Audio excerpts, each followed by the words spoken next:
Teman-teman bisa dinyalakan kameranya ini. Oke. Ya, untuk pertemuan kita hari ini, kita akan membahas sedikit tentang rekrutmen dan seleksi. Nanti teman-teman akan ada diskusi kelompok untuk supaya teman-teman lebih paham tentang konsep rekrutmen dan seleksi. Di sini nanti akan ada sedikit materi pengantar dulu ya, mungkin sebelum teman-teman berdiskusi. Jadi untuk yang belum presensi silakan, yang belum on kamera bisa silakan sambil siap-siap. Oke, ya, mungkin saya langsung saja karena hari ini waktunya agak mepet. Mungkin saya langsung saja untuk materi kita hari ini adalah tentang rekrutmen dan seleksi. Mungkin yang teman-teman pahami dari pertemuan sebelumnya, kalau kita di psikologi industri itu membahas tentang bagaimana mengelola sumber daya manusia yang ada di dalam organisasi tersebut. Dan bagaimana mengelola ini supaya mencapai produktivitas yang baik, mencapai tujuan bersama dengan sesuai dengan yang diinginkan gitu. Nah, salah satu aspek penting dari pencapaian tujuan itu, dari pengelolaan manajemen itu, pengelolaan sumber daya manusia, pertama kita perlu untuk mengetahui perencanaan dari sumber daya manusia itu sendiri. Jadi pertama, setelah misalnya teman-teman mau mendirikan suatu perusahaan, pasti pertama akan ada perencanaan di awal, selain dari bagaimana sumber dayanya, bagaimana sarana dan prasarana atau produk apa yang akan digunakan, pasti akan ada pengukuran untuk perencanaan untuk bagaimana sumber daya manusianya akan dikelola. Pertama-tama pasti sudah ada tim awal yang membentuk suatu organisasi itu. Biasanya perusahaan itu akan sudah memiliki talent inventory. Di sini yang disebut talent inventory adalah bagaimana kemampuan dari orang-orang yang berada di dalam industri itu, bagaimana skill, kompetensi, kemudian bagaimana perilaku dan budaya yang dibentuk dari orang-orang tersebut. Jadi dari awal biasanya sudah ada talent inventory, atau kalau belum ada, yang harus dilakukan adalah perlu adanya pemetaan dari talent inventory. Jadi orang-orang di dalam organisasi ini punya keahlian apa, siapa saja, lalu skill apa yang dibutuhkan supaya organisasi ini bisa berkembang. Nah, setelah sudah ada pemetaan, maka kita bisa melakukan prediksi. Dia sesuai mungkin materi minggu lalu, kalau yang masih ingat, kita tujuannya kalau dalam psikologi di industri adalah untuk memahami, memprediksi, dan mengontrol. Nah, di sini proses memahami itu ada di pada talent inventory. Jadi pertama kita harus tahu betul orang-orang di dalam organisasi kita itu punya keahlian apa saja, dan setiap orang punya kelebihan di bidang apa. Kemudian kita bisa memprediksi. Kalau dengan pemetaan jumlah tenaga yang demikian yang sudah kita punya, kalau perusahaan ini akan berkembang, kita sumber daya seperti apa yang kita butuhkan, orang-orang dengan keahlian apa, skill baru apa yang kita butuh, berapa banyak posisi yang mungkin akan dibuka. Misalnya kita baru memulai dari sekelompok kecil orang, kita mau berekspansi, kita akan perlu merencanakan berapa banyak posisi yang kita butuhkan, kemudian berapa banyak pada jenjang apa saja dan keahlian apa saja yang dibutuhkan. Nah, kemudian setelah kita merancang itu semua, kita perlu membuat action plan. Jadi bukan hanya dari rancangan nanti akan berapa banyak posisi yang kosong, kemudian bagaimana cara mengisinya, itu kita juga mulai buat action plan di sini untuk talent-talent seperti yang kita harapkan, yang punya skill yang kita butuhkan, itu bagaimana kita akan merekrutnya, bagaimana kita akan melakukan seleksi nanti untuk memilih kandidat terbaik, lalu ke depannya nanti seiring berjalannya dan berkembangnya organisasi ini, upaya apa yang perlu kita lakukan untuk agar orang-orang ini tetap dapat berkembang kemampuannya. Jadi untuk rekrutmen, seleksi, kemudian pelatihan apa saja yang nanti akan kita butuhkan, termasuk nanti jika kita perlu merekrut orang, benefit apa yang bisa kita tawarkan, benefit apa yang bisa kita berikan kepada orang-orang di dalamnya nanti. Kemudian setelah membuat action plan ini tadi, tentu akan selalu ada proses kontrol dan evaluasi. Di sini pentingnya untuk sebagai umpan balik, apakah kita sudah efektif dalam mengelola sumber daya manusia ini. Kita akan ada pengukuran dari performa kerja, kemudian bagaimana efektivitas dari sumber daya manusia itu. Nah, kalau tadi secara garis besar mengenai perencanaan sumber daya manusia, nah di sini hari ini kita fokuskan bahasan pada rekrutmen dan seleksi. Mungkin kalau sekilas rekrutmen dan seleksi teman-teman sudah sering dengar ya. Mungkin ada yang mau sharing mungkin kalau dengar rekrutmen dan seleksi, apa yang muncul di pikiran teman-teman? Apa yang terbayang? Persaingan, Bu. Gimana? Persaingan. Persaingan, oke. Chandra, terima kasih. Ada yang lain yang mau berkomentar? Masuk suatu organisasi. Ya, suatu organisasi. Ya, Bu, masuk ketika masuk suatu organisasi, ingin mengikuti suatu organisasi atau pekerjaan. Ya, ketika kita masuk ke suatu organisasi. Ya, terima kasih Mas Nilman. Ada lagi yang lain yang mau sekedar apa yang terpikir kalau dengar kata rekrutmen? Ada kualifikasinya, Bu, seperti ada wawancara, ada tes psikotes, kurang lebihnya seperti itu. Oke, ada wawancara, ada psikotes, ya mungkin ada beberapa tahapan begitu ya. Oke, terima kasih. Ada lagi yang punya kesan-kesan mungkin yang magang ya? Ada lagi? Pengalaman kerja. Pengalaman kerja, oke. Ya, jadi di sini mungkin rekrutmen dan seleksi itu sering dijadikan satu ya, sebagai satu kesatuan. Tapi sebenarnya rekrutmen dan seleksi itu sendiri berbeda. Kalau di rekrutmen itu adalah ketika kita berusaha untuk menarik sebanyak mungkin orang yang nanti akan kita saring untuk bisa menduduki sesuai posisi yang kita perlukan. Jadi kita mencari sebanyak mungkin orang yang sesuai dengan kualifikasi yang kita butuhkan, sesuai dengan mereka memiliki skill yang kita butuhkan. Nah, di rekrutmen ini biasanya karena kita mencari orang sebanyak-banyaknya, maka caranya itu ada banyak sekali. Mungkin teman-teman juga familiar ada job-job portal yang suka iklan lowongan, itu termasuk salah satu strategi rekrutmen. Terus mungkin ada juga dengan job fair, kemudian bisa juga dengan membuat iklan dan semacamnya, karena tujuan dari rekrutmen ini supaya orang-orang itu tahu tentang organisasi kita dan tertarik untuk mendaftar. Jadi di situ ada peran employer branding namanya. Jadi dalam perusahaan itu kita juga perlu memposisikan diri sebagai perusahaan yang kredibel, kemudian memiliki reputasi yang baik supaya orang-orang tertarik untuk mendaftar dan bergabung menjadi anggota di dalam perusahaan kita, organisasi yang kita melakukan rekrutmen ini. Nah, selanjutnya setelah rekrutmen, setelah sebanyak-banyaknya orang, itu nanti tentunya akan ada proses untuk diseleksi. Nah, kalau diseleksi ini sudah mengerucut begitu ya. Jadi untuk dari sekian banyak orang, kita mulai menyaring, memilih kandidat seperti apa yang paling sesuai dan seperti apa yang terbaik yang kita prediksi nanti akan mampu memiliki performa yang baik di dalam organisasi kita.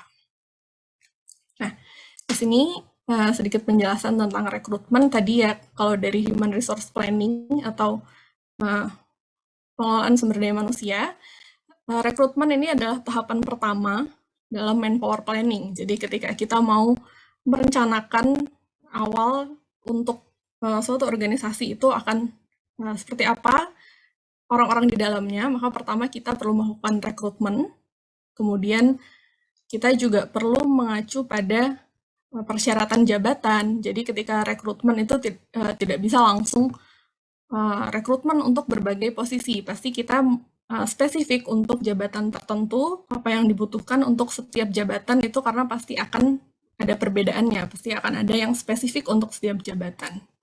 Kemudian kita juga bisa mengukur potensi-potensi apa yang ada di dalam kandidat-kandidat yang akan kita seleksi nantinya. Kemudian di tahap rekrutmen ini, kita biasanya menentukan kesesuaian antara yang dibutuhkan organisasi, jadi apa yang dibutuhkan, kemudian juga menyesuaikan antara nilai-nilai dan budaya organisasi, kemudian kita juga mempertemukan antara apa yang ada di ekspektasi calon karyawan atau calon pendaftar pelamar kerja dengan bagaimana kondisinya nanti ketika dia bekerja di organisasi kita. Jadi, ini semakin banyak yang mendaftar, maka seleksinya akan lebih ketat, lebih selektif, karena ada perhitungan rasio yang semakin besar. Kemudian, tadi karena proses rekrutmen adalah proses yang berjalan dua arah ya, jadi kita tidak cuma menerima orang yang membutuhkan mencari kerja, kita juga sebagai organisasi akan membutuhkan untuk mencari kandidat yang sesuai. Jadi dalam proses ini kita perlu memberikan job preview yang realistik. Kadang-kadang ada, kalau teman-teman pernah lihat iklan lowongan pekerjaan, kadang-kadang ada juga yang melebih-lebihkan ya, misalnya pekerjaan lingkungan kerja menyenangkan, jam fleksibel, terus fasilitas lapangan olahraga, fasilitas gaming dan segala macam. Kadang ada yang menjual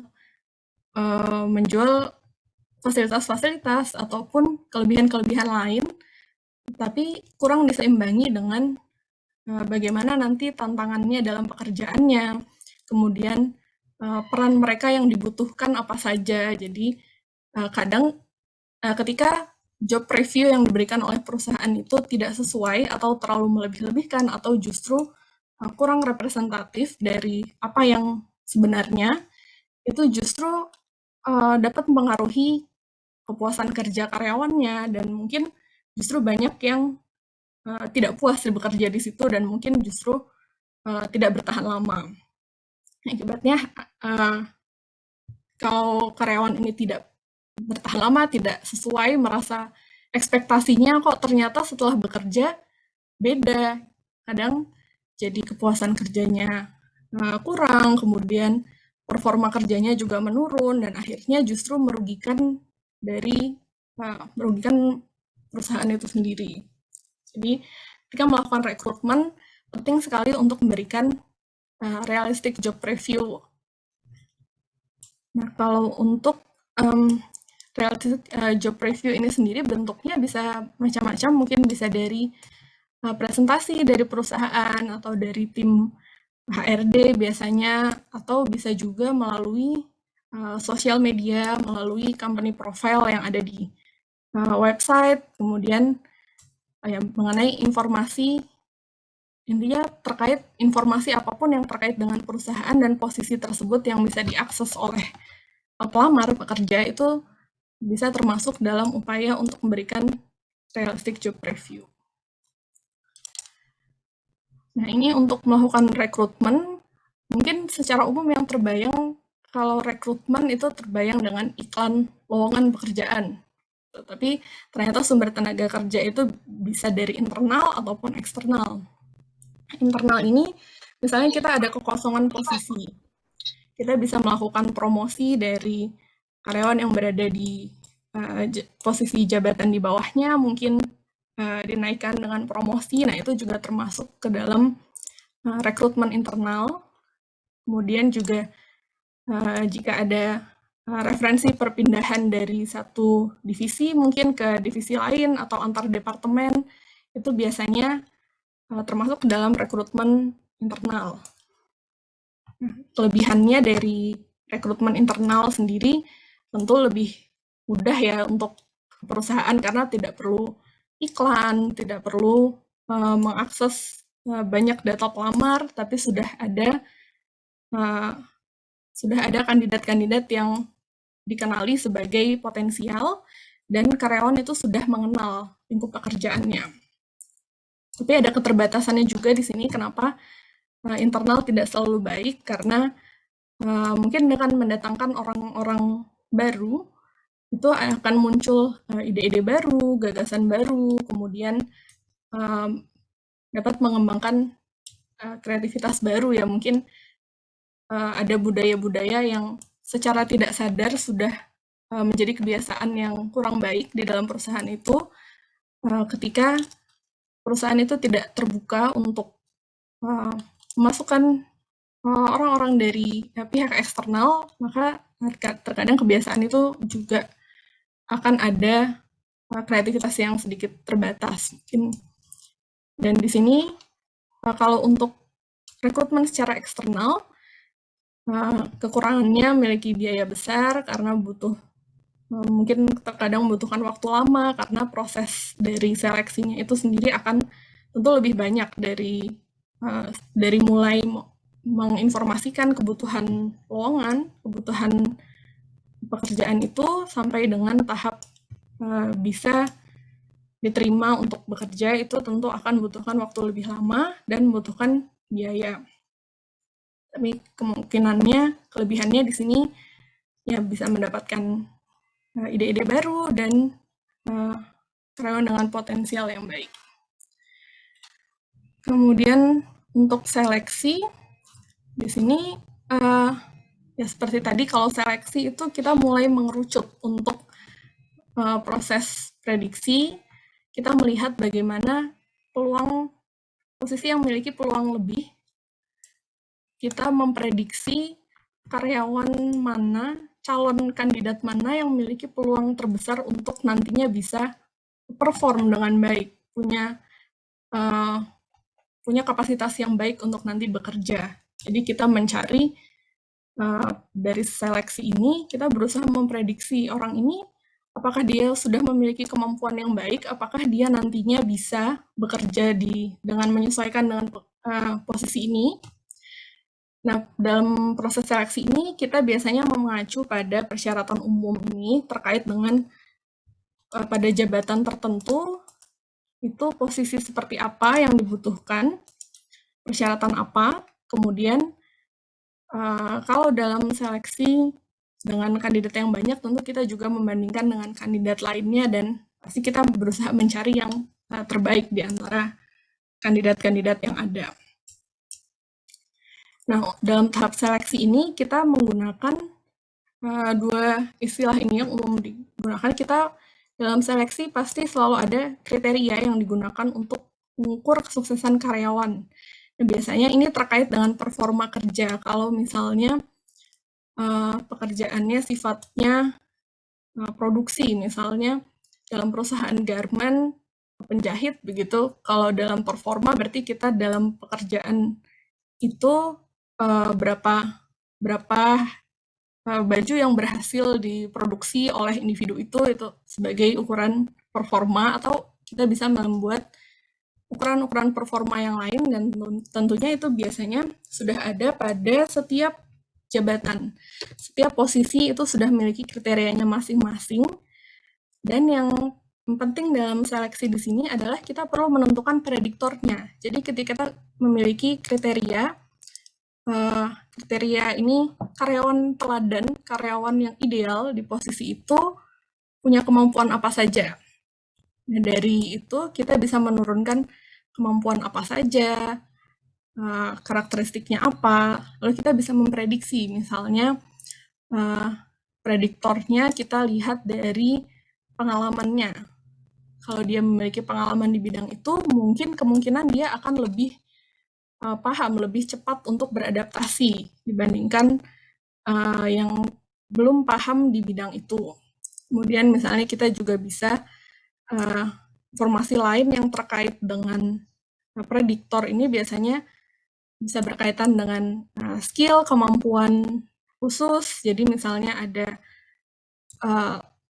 kita menyeleksi melihat kemampuan berpikir analitis misalnya, itu ternyata dalam pekerjaannya kita membutuhkan analisa-analisa dan pemecahan masalah dari individu itu. Makanya ketika seleksi kita memiliki prediktor untuk bagaimana individu itu mampu berpikir kritis dalam menghadapi permasalahan-permasalahan yang ada. Ya. Nah, dengan sedikit penjelasan tadi tentang rekrutmen dan seleksi, di sini mungkin supaya teman-teman lebih ada gambaran, saya beri tugas di sini untuk silakan teman-teman coba cari contoh bentuk-bentuk rekrutmen dan seleksi di lapangan. Jadi bisa dari perusahaan apa saja, dari iklan-iklan rekrutmen dan seleksi yang menurut teman-teman menarik, menurut teman-teman itu sudah ideal, informasinya baik. Lalu teman-teman coba analisis dari beberapa contoh rekrutmen dan seleksi yang teman-teman temukan, seperti apa alur rekrutmen dan seleksi yang umumnya digunakan, atau bisa memilih salah satu yang teman-teman akan jadikan acuan, lalu tahapan apa saja yang perlu ada menurut teman-teman di dalam tahapan rekrutmen dan seleksi, kemudian informasi apa yang dibutuhkan oleh perusahaan supaya bisa melakukan rekrutmen dan seleksi. Dan terakhir, teman-teman silakan coba disimpulkan dari hasil diskusi dan pengamatan tentang info rekrutmen dan seleksi yang bisa teman-teman temukan ini, bagaimana penerapannya dari konsep rekrutmen dan seleksi di psikologi industri ini. Bagaimana di dalam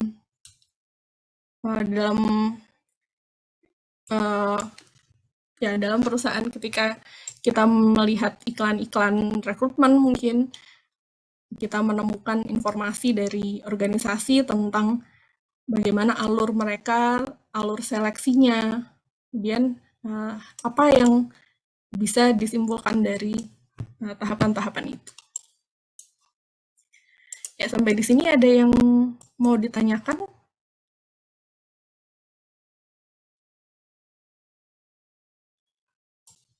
Oke, kalau tidak ada, saya bagikan ke dalam kelompok. Silahkan diakses untuk...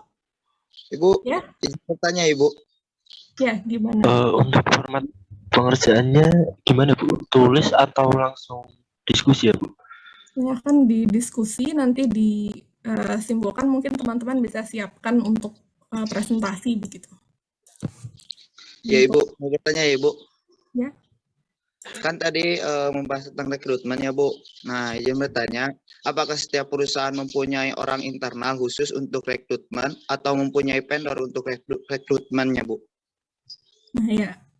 Makasih pertanyaannya. Kalau untuk rekrutmen itu memang biasanya dari suatu organisasi sudah memiliki tim untuk rekrutmen itu ya, tapi banyak juga yang akhirnya menggunakan vendor, tapi biasanya kalaupun menggunakan vendor, untuk kebutuhan yang paham betul kebutuhan perusahaan itu adalah dari organisasi itu sendiri. Jadi biasanya untuk persyaratan kompetensi apa yang dibutuhkan, kemudian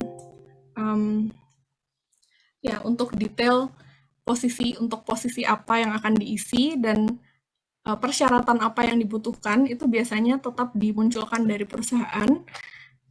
Yang dilakukan ke vendor biasanya untuk membantu dalam proses itu tadi, penyaringan kandidat dengan kriteria dan prediktor yang sudah ditentukan oleh perusahaan atau organisasi itu sendiri. Itu mungkin. Oh iya, Ibu. Makasih, Ibu. Ya, sama-sama. Ada lagi yang mau bertanya?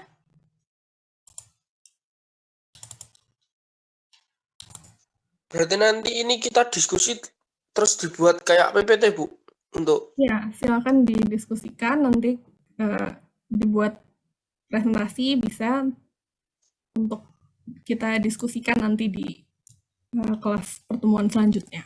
Oh, saya kira hari Gimana? ini, Bu. Berarti ini Ya, untuk diselesaikan hari ini ya, ini diselesaikan untuk bahan diskusi hari ini. Nanti akan kita review bersama, jadi teman-teman siapkan untuk hasil diskusi dari kelompoknya. Oh. Ya. Berarti presentasinya minggu depan kan, Bu? Presentasinya silakan kalau bisa diselesaikan hari ini. Gunakan waktu mata kuliah ini untuk diskusi. Jadi ini untuk pertemuan kita hari ini.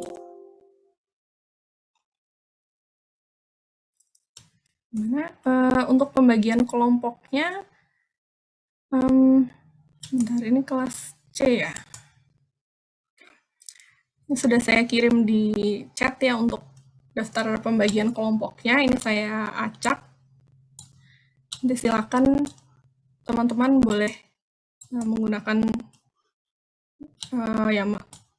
sumber referensi dari mana saja yang teman-teman anggap itu sesuai.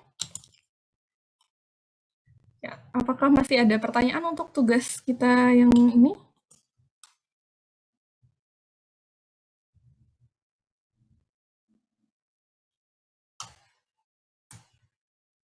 Untuk filenya belum ada, Bu, di aku, Bu.